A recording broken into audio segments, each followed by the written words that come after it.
दोस्तों किसी भी क्रॉप में इंसेक्ट यानी कीट को कंट्रोल करने के लिए उस इंसेक्ट का जो फूड हैबिट है या फिर उसकी जो फीडिंग हैबिट है उसे समझना बेहद ज़रूरी है।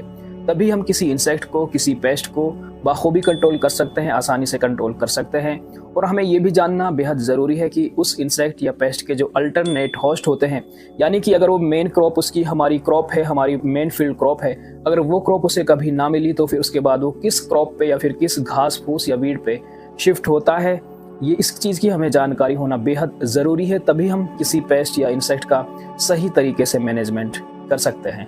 और दोस्तों आज की इस इम्पोर्टेंट वीडियो में हम ये जानेंगे कि इंसेक्ट को उनकी फीडिंग हैबिट के बेसिस पे कितनी अलग अलग कैटेगरीज में डिवाइड किया गया है, डिफरेंशिएट किया गया है। तो दोस्तों अगर आप इस चैनल पर नए हैं तो एक बार सब्सक्राइब करके हमारी इस छोटी सी फैमिली का हिस्सा बन सकते हैं, क्योंकि दोस्तों आपको सिर्फ एक बटन दबाना है, इसमें आपका कोई पैसा खर्च नहीं होता और हमारे लिए आपका एक सब्सक्रिप्शन काफ़ी इंपॉर्टेंस रखता है। दोस्तों इस क्लासिफिकेशन या डिफरेंशिएशन को पूरी तरह से समझने के लिए हमें 3 टर्म्स को समझना पड़ेगा और ये साइंस की बेसिक टर्म्स है। और अगर आपको एक बार ये समझ में आ गई तो आपको फिर इन इंसेक्ट्स के बारे में भी इनकी इंफॉर्मेशन समझ में आने लगेंगी। दोस्तों पहली हमारी टर्म है मोनोफेगस। दोस्तों ये एक वर्ड है जो मोनोफेगस, ये जो वर्ड है इसमें बेसिकली 2 वर्ड्स का एक कॉम्बिनेशन है। मोनो मीन्स 1 या एक, और फेगस मीन्स फीडिंग या खाना। फेगस होता है दोस्तों कोई चीज़ कहीं पे जाके फीड करती है, अपना खाना खाती है, उसे फेगस कहते हैं। मोनो मीन्स 1, तो मोनोफेगस ऐसे इंसेक्ट्स को कहते हैं जो एक ही क्रॉप पे अपना खाना खाते हैं, यानी कि वो सिर्फ एक स्पीसीज या फैमिली की क्रॉप्स पर ही फीडिंग करते हैं, इसके अलावा साइड वाली क्रॉप्स पर वो नहीं जाते हैं। ऐसे इंसेक्ट्स को कहते हैं दोस्तों मोनोफेगस। और ये इंसेक्ट्स दोस्तों कंट्रोल करना इन्हें काफ़ी आसान होता है, क्योंकि ये सिर्फ इनका जो खाना होता है वो एक ही क्रॉप होती है, बहुत ज़्यादा इनके पास अल्टरनेट सोर्स नहीं होते। तो अगर हम उस एक क्रॉप पे इस इंसेक्ट को कंट्रोल कर लें तो इन्हें बाकी क्रॉप पे क्योंकि शिफ्ट नहीं हो सकते, तो इन्हें कंट्रोल करना काफ़ी ज़्यादा आसान है। अगर हम एग्जाम्पल्स की बात करें तो बहुत कम ऐसे पेस्ट होते हैं जो मोनोफेगस होते हैं, फिर भी मैं एग्जांपल के लिए आपके साथ में एग्जांपल रखूंगा। येलो स्टेम बोरर जो राइस यानी कि चावल पे आता है, येलो स्टेम बोरर, ये मोनोफेगस कैटेगरी का एक इंसेक्ट है। दूसरी टर्म है दोस्तों ओलिगोफेगस। तो यहाँ पर भी 2 वर्ड्स का एक कॉम्बिनेशन है। ओलिगो होता है दोस्तों कुछ या फ्यू, जैसे कि 2, 4 या 10 से कम, 2 से लेकर 10 के बीच में अगर कोई नंबर होता है उसे कहते हैं ओलिगो। आप कह सकते हैं कि कुछ या फ्यू, और फेगस का मतलब खाना। तो ओलिगोफेगस उन इंसेक्ट्स या पेस्ट को कहते हैं जो एक से तो ज़्यादा क्रॉप्स पे फीड करते हैं, पर बहुत ज़्यादा क्रॉप्स पे वो फीड नहीं करते हैं। 2, 3, 4 क्रॉप होती हैं उसके ऊपर वो फीड करते हैं। क्योंकि दोस्तों यहाँ पर इंसेक्ट के पास ऑप्शन है, 2, 3, 4 ऑप्शंस हैं, तो इनका कंट्रोल या मैनेजमेंट थोड़ा सा मुश्किल होता है मोनोफेगस पेस्ट के मुकाबले।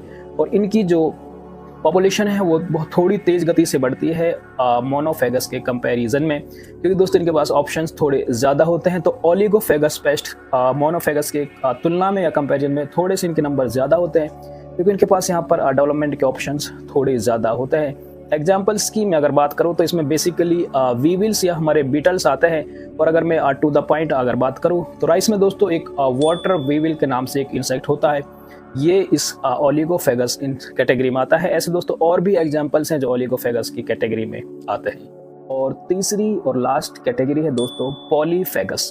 पॉली आपने वर्ड्स पहले भी आप फेमिलियर होंगे। पॉली मीन्स बहुत ज़्यादा या मैनी, और फेगस मीन्स फीड करना। तो ऐसे इंसेक्ट या पेस्ट जो बहुत सारी क्रॉप्स पे खाना खाते हैं या फीड करते हैं उनको पॉलीफेगस पेस्ट कहते हैं। क्योंकि दोस्तों यहाँ पर इंसेक्ट या कीट के पास या पेस्ट के पास ऑप्शंस बहुत ज़्यादा होते हैं, तो ऐसे इंसेक्ट या पेस्ट को कंट्रोल करना बेहद मुश्किल होता है, या कह सकते हैं कि सबसे ज़्यादा मुश्किल होता है इन तीनों कैटेगरीज में।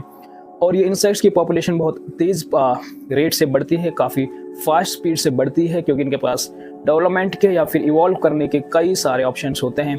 पॉलीफेगस का मैं अच्छा एग्जाम्पल आपके सामने रखना चाहूँ तो हेलिकोवर्पा आर्मीजेरा एक सुंडी होती है जो कॉटन यानी कि कपास पे काफ़ी ज़्यादा आती है। इसके अलावा चने पे, जहाँ पे इसका नाम ग्राम पॉड बोरर रखा गया है। इसके अलावा ये मटर के ऊपर भी आती है, और टमाटर, बैंगन और बहुत सारी क्रॉप्स के ऊपर ये एक इंसेक्ट है, इसीलिए इसका नाम है पॉलीफेगस। एक और मैं अच्छे क्लासिकल एग्जाम्पल की बात करूँ तो टर्माइट यानी कि दीमक जो होता है दोस्तों, ये लगभग सभी क्रॉप्स की रूट्स पे आता है, इसलिए इसे पॉलीफेगस पेस्ट की कैटेगरी में रखा गया है। तो दोस्तों उम्मीद है आपको ये 3 कैटेगरीज इंसेक्ट की, इसमें मैंने बताया है कि मोनोफेगस कौन से इंसेक्ट होते हैं, ओलिगोफेगस कौन से पेस्ट होते हैं, और पॉलीफेगस कौन से पेस्ट होते हैं। अगर आपको इनकी नेचर की पता है, आपको पेस्ट के नेचर का पता है, तो आपको उसे कंट्रोल करना भी काफ़ी आसान होगा। वीडियो दोस्तों आपको अच्छी लगी हो तो लाइक कर दें, ज़रूरतमंद दोस्तों के साथ एक बार शेयर कर दें, और दोस्तों आप सब्सक्राइब वाला बटन दबा के हमारी इस छोटी सी फैमिली का हिस्सा बन सकते हैं। क्योंकि दोस्तों आपके लिए सब्सक्रिप्शन वाला बटन काफ़ी इंपॉर्टेंट नहीं है, सिर्फ एक बटन दबाने भर की बात है, और हमारे लिए इसके काफ़ी ज़्यादा मीनिंग्स हैं और ये हमारे लिए काफ़ी ज़्यादा इंपॉर्टेंट है। मिलता है एक और इंपॉर्टेंट और इन्फॉर्मेटिव वीडियो के साथ। तब तक अपने और अपनों का ख्याल रखिए। धन्यवाद।